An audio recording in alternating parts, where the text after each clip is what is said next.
I'm Peter Block, and this is a special wrap-up of Day 1 of ESC 2009 from Barcelona. Joining me is Ben Sirica from the Brigham and Women's Hospital in Boston, and Ben is in Barcelona. Ben, what are the major trials from today? Well, it was an exciting day at ESC on the first day. 3 big trials that were reported today: the RELY study, the current OASIS 7, and the Plato study. Well, let's go to the RELY study to begin with, an 18,000 patient trial, which is Coumadin versus a direct antithrombin inhibitor. What did it show?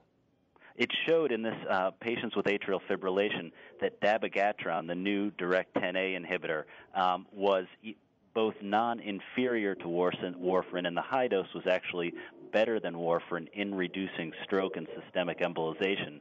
And there was actually reduced bleeding risk in the dabigatran patients compared to warfarin. So I think this is a very important trial in new therapies for treating anticoagulation in the atrial fibrillation.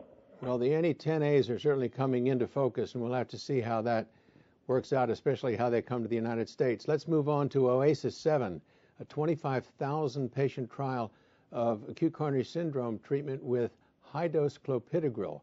What's that all about? So again, another of the mega trials. 17,000 patients in this trial underwent percutaneous intervention. The high dose of clopidogrel, 600 milligrams loading before PCI, followed by 150 milligrams a day for the first week, and then down to 75.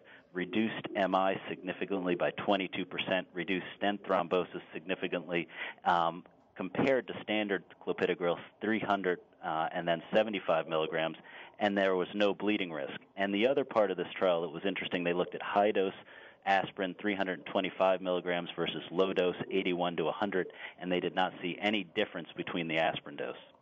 Well, you know, most of us in the United States give 600 milligrams, but I think the 150 milligrams a day for 1 week may make a big difference, seems to indicate that. Moving quickly on to Plato, a ticagrelor versus clopidogrel trial. The results of that showed what, Ben? Sure, an 18,000 patient study of acute coronary syndrome looking at the potent new ADP antagonist. It also had impressive results with more potent platelet inhibition, with a actually 21% reduction in cardiovascular death alone, an overall reduction in mortality. There was some increased bleeding in spontaneous bleeding, but overall the bleeding signal was not increased. So again, this agent, the first large trial in this, and we'll have to see more, but very exciting.